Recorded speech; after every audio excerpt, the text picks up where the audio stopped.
Hello, my darling Fumi Nation. How are you? How are we? It is sunny out in London and I am living and loving. I bought this dress about 2 years ago. Wow, how time flies. So do you remember when DVF, Diane von Furstenberg, collaborated with Target? Well, this is one of the dresses that I bought and I absolutely live and love it. There you go. So this is the back, and then this is the front. It's easy, it's nice. I pick up Adrian and speak to the teachers and I feel okay, you know, nice and respectful. All right, so why are we here?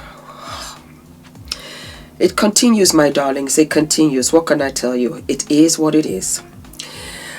Tyler Perry, somebody sent me this. Tyler Perry done with Meghan Markle and Prince Harry after they did not pay back the 14 million loan.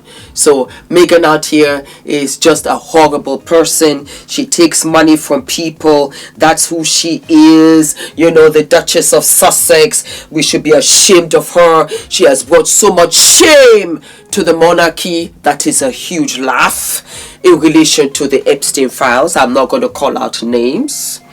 And so even though she has left 6 years ago and she's going out there minding her business, doing her thing, raising her son and her beautiful daughter, we're still going to trash her in the press. Alas, you have me. Every time you call this girl's name, I will be out here to say so let us have a nice little read and see how we can, you know, pull all of this together. Okay, all righty. So we have the Globe and it says here, Tyler Perry done with Meghan Markle and Prince Harry after they didn't pay him back his $14 million. Rogue royals. Prince Harry and Duchess Meghan are going broke, sources tell Globe. And apparently they're in deep with their former bestie, Tyler Perry. They can't pay back a secret $14 million loan that he extended to them. First and foremost, Tyler Perry is the godfather to Archie. For those of you that don't know, okay, he's the godpappy. Okay, so it's not a former bestie, he's the godfather. The billionaire media star who let the Duke and Duchess of Sussex crash at his 18 million Beverly Hills mansion and dispatched his security team to protect them when they moved from Montecito is allegedly furious the money challenged royals are ghosting him. He says he's finished, he's done everything in his power to help them, an insider tells Globe. The problem is they would not call him back. A Perry insider denies there's any dispute with the couple. So you see, there's an insider who came to come and tell Globe. At the same time, there's also an insider who says, you know what, it's all lies though. Don't believe these folk. Don't believe them. Tyler was recently asked by the UK. Do you see? When I tell you, my God, wow. I mean, I know that Princess Diana is up there watching over Meghan. It has to be, because it's unbelievable. The UK are relentless. They cannot stop. They can't help themselves. I think they try. But they can't help themselves. Because why? Because Meghan Markle is what? She's real estate currency. If you put her on the cover of any newspaper, of any magazine, it will sell. Not only will it sell, it will sell out. And when it sells out, indirectly, she's feeding their families. They hate to admit it, but they know that it's true. Because there's nobody else in the royal family that's doing that for them on a regular basis 6 years after the fact that they've left. But hey, what do I know? Let me read on. Tyler Perry was recently asked by the UK Sunday Times to describe how he helped Harry and Meghan settle in America after the couple ditched their palace duties in 2020 to seek Hollywood fame and fortune, per Daily Mail. You see, lies upon lies upon lies. I didn't. The beloved 56-year-old producer, writer, director insisted. Meghan is from California. She knows California well, so there was nothing to prepare them for. Various reports suggest Harry 41 and his domineering wife 44-year-old are struggling to maintain high society lifestyle since all of their financial projects have been abysmal failures. That's not true. They had successes with Netflix. I was also one of them who watched. Meghan Markle sold out everything on her website. You talk about that she's domineering. Domineering how? You think Harry does not have a mind of his own? But let's not talk about the Epstein files. He's boorish, he's pompous, he's arrogant, he's unself-aware, he's a bully, he's incredibly stupid. He has no sense of identity apart from his own status as a royal. Andrew, it's a few days since the UK and the world was rocked by the arrest of Andrew Mountbatten Windsor. Has the shock worn off for you and for the country? It's not shock. I mean, I think in some ways people wanted this to happen and they're relieved it's happened. This shows that there's not one law for the royals and one's for others. They are just absolutely transfixed by the new revelations. The revelations that the King was aware of the problems with Andrew going back to 2019 and seems to have ignored them. The new disclosures almost every day. The royal family are on the back foot. They've lost control of the narrative. And it's actually really serious. I mean, we have a possibility that Charles will have to abdicate, I think. This is a story about financial corruption at the heart of the royal family, abetted by the Queen. I was vilified when I said that the Queen was involved in protecting her son.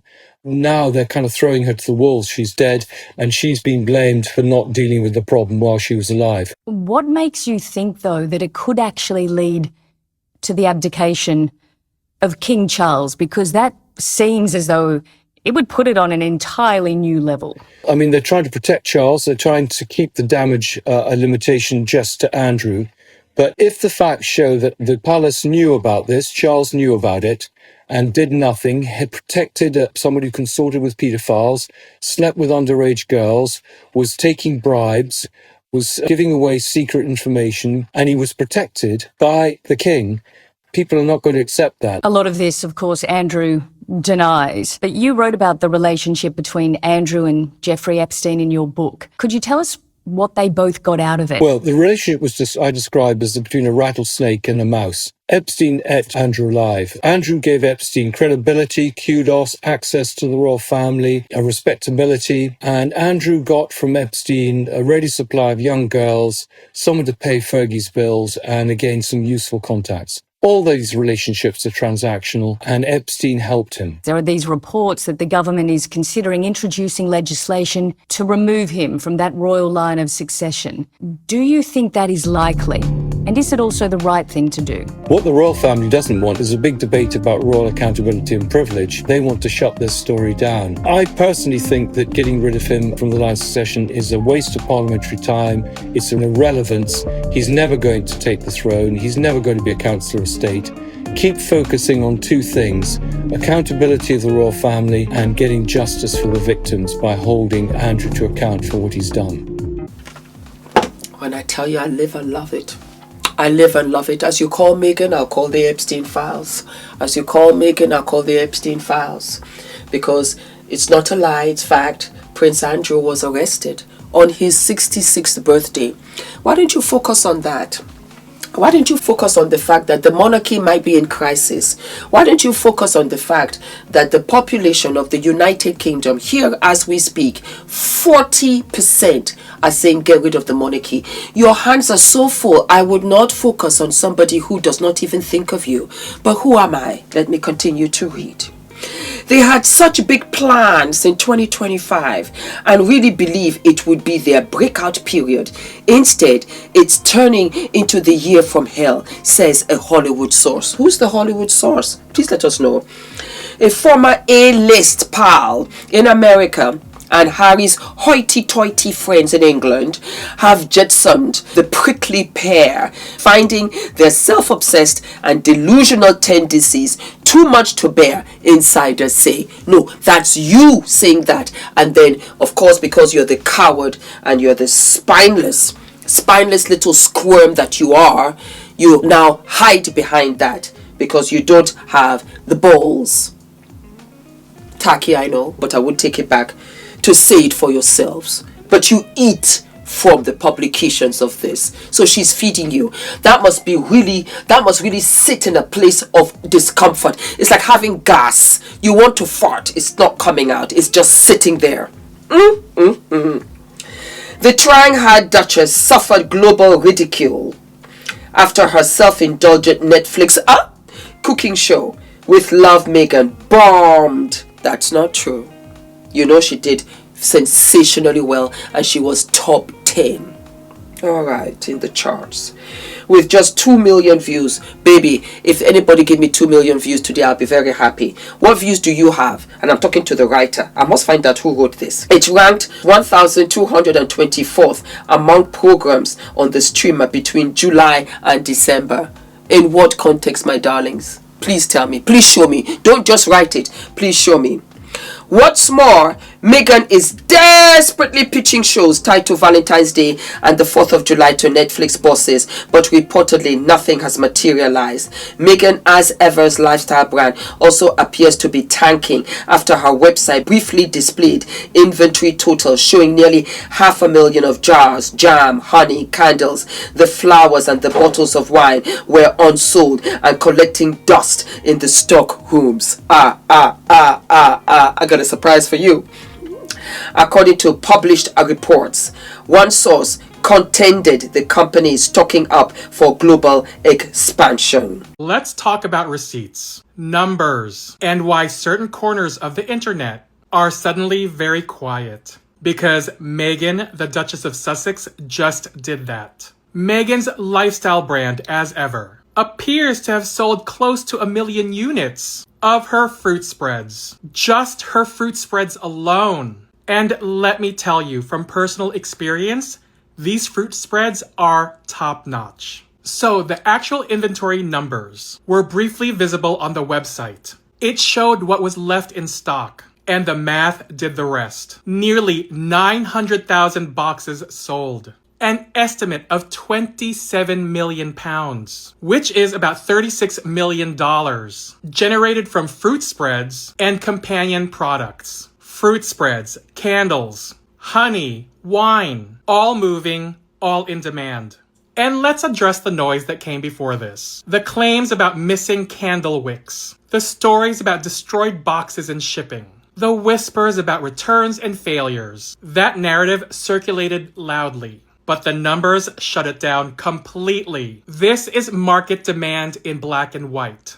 Economics 101, supply and demand. This is scalability. This is a brand that sold out in hours, expanded production, and required million-unit purchase orders within months of its launch. This part is for the derangers, the monarchists, the haters who've been waiting for years to see Meghan fail. You waited, you speculated, you predicted collapse. What showed up instead was a business pulling in tens of millions of dollars and proving something very simple. Meghan is marketable. Meghan is in demand. The Meghan effect is real. And that's the read. This is the Notorious JTB, notoriously opinionated, signing out. Oh, guys, I feel so bad for you. I really do feel so bad, as hard as you try. While a royal rep claims the couple is having financial difficulties categorically untrue, and even though Harry scored 27 million payday from his 223 memoir Spare, the cost of their high-flying lifestyle is devouring the cash, insiders say.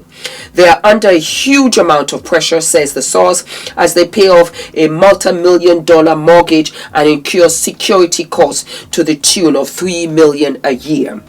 They also are reeling from the brutal staff revolt that seen nearly 25 employees walk away, while their vaunted charity Atwell Philanthropies is reportedly under the microscope due to alleged financial discrepancies and ballooning expenses. Desperate Harry is begging his father King Charles for financial help, says a source. Harry would return to the United Kingdom in a heartbeat, says the source, adding life in California hasn't panned out the way Prince had hoped. It's been a nightmare. It's been a nightmare for you ever since they left. It's been a nightmare that they give you the middle finger in relation to their success. So that's it, my darlings. It's all hogwash. If you are taking the time to read the entire article as it may from the Globe, you can see that it was an absolute lie. It was denied left and right. No such thing. And when you have 125 million, yes, you can take care of your debt. Yes, you have pots and pots left over. But some people feel a certain way, and you just have to feel sorry for them, because Meghan continues to rise. The more you try to dig her grave, inadvertently you are digging yours. I would give up. I would really give up. But again, the haters, they keep things circulating, and of course I use the platform and I just take it up out there for you guys. So do not forget to like, to subscribe, hit the notification button, my darlings, and I will see you I'll see you on the next episode of the Epstein Files. Yeah. Hugs and kisses. Love you. Mwah. Guys, my name is ENITAN, hair coach. I am UK's first ever hair coach and a trichologist. We are a team of trichologists and hair coaches here in W6 London, and we help those who are desperate and have tried and everything else has failed. We look after those who have chronic scalp concerns, flaky, itchy scalp that's been going on for many years. We help those that have hair loss that has progressed instead of improved, and we help those that just generally want to have a better understanding of better quality hair, length, volume, and reduce that dryness. Visit us by clicking